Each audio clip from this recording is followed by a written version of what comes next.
राजकुमारी जंगल के अंदर एक तपस्वी ऋषि के साथ शादी करके अपनी वेशभूषा को, अपने राजसी सुख भोगों को तपस्वी के साथ मिला करके एक तपस्विनी बन करके रहने लगी।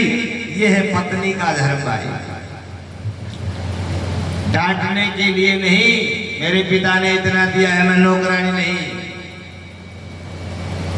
पत्नी वो होती है जो पति के भाव को समझ ले, उसका गृहस्थ सदैव सुखी रहेगा, और जो कहने पर भी ना समझे उसका तो भगवान रखवाला है। अनेक वर्ष निकल गए, एक दिन भी कोई शिकायत नहीं, कोई शिकवा नहीं। परमात्मा समझ करके पति सेवा में, गृह कार्य में लगी हुई है। कई वर्षों के बाद कर्दम ऋषि की आंखें खुली, देखा एक कृष्णकाय सूखी लकड़ी की तरह, जब आई थी तब तो कमल की तरह खिली हुई राजकुमारी थी। आज आंखें खुली तो कृष्णकाय सूखी लकड़ी की तरह, बदन काला पड़ चुका था, धूप में कार्य करते करते सूख गई थी। आंखें खुलते ही जैसे देवहूति सामने आकर प्रणाम करती है। कर्दम मुनि पूछते हैं, देवी तुम कौन हो? देवहूति ने प्रार्थना की, स्वामी मैं आपकी पत्नी देवहूति। विवाह की बात को याद करवाया गया। कर्दम ऋषि को ज्ञान हुआ, ये तो मेरी पत्नी है। कर्दम ऋषि बड़े प्रसन्न हुए।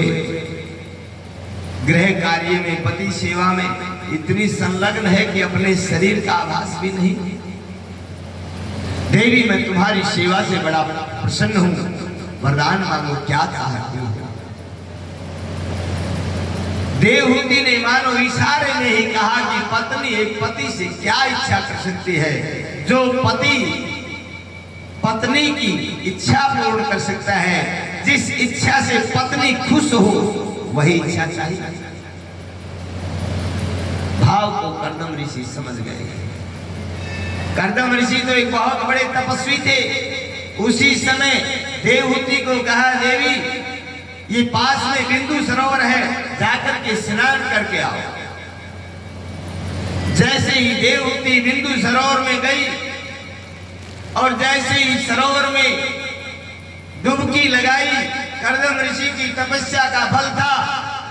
अनेक राज महिषी अप्सराएं अनेक अलंकृत आभूषणों को लिए हुए, सुसज्जित वस्त्रों को लिए हुए तैयार खड़ी है। देवहूति डुबकी लगाते ही नवयुवती बनी। 18 वर्ष की, शरीर दमाने लगा, चमकने लगा। एक राजकुमारी की तरह, सूर्य की तरह मानो सुंदरता की किरणें चारों तरफ फैल रही हो। और जैसे ही अप्सराओं ने, राज महिषियों ने देवहूति का श्रृंगार किया है, और श्रृंगार करके शीशे के सामने खड़ा किया, अपनी सुंदरता को देखा तो देवहूति अपनी सुंदरता से ही लज्जित हो गई। क्या मैं इतनी सुंदर हूं? अपनी सुंदरता को देख करके एक दृष्टि पड़ी उस कृष्णकाय सूखे तपस्वी महात्मा कर्दम के ऊपर। मन में भाव आया, कहा तो मैं इतनी नव युवती, इतनी सुंदर, कहा ये कृष्णकाय दुबला पतला, ये मेरी क्या कामना सिद्ध करेगा? कर्दम जी भी भाव को समझ गए। कर्दम जी भी अपने आसन से उठे, अपनी लंगोटी उठाई, बिंदु सरोवर में छलांग लगाई, और कर्दम जी भी 24 वर्षीय नवयुवक बने। जैसे ही कर्दम जी को देखा, देवहूति प्रफुल्लित हुई, आनंदित हुई।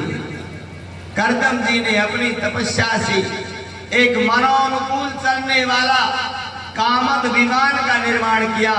आज उस कामद विमान में हर प्रकार की सामग्री से सुसज्जित था, जो कि आज बड़े बड़े बंगलों में भी वो सामग्री नहीं मिलती जो उस कामद विमान में थी।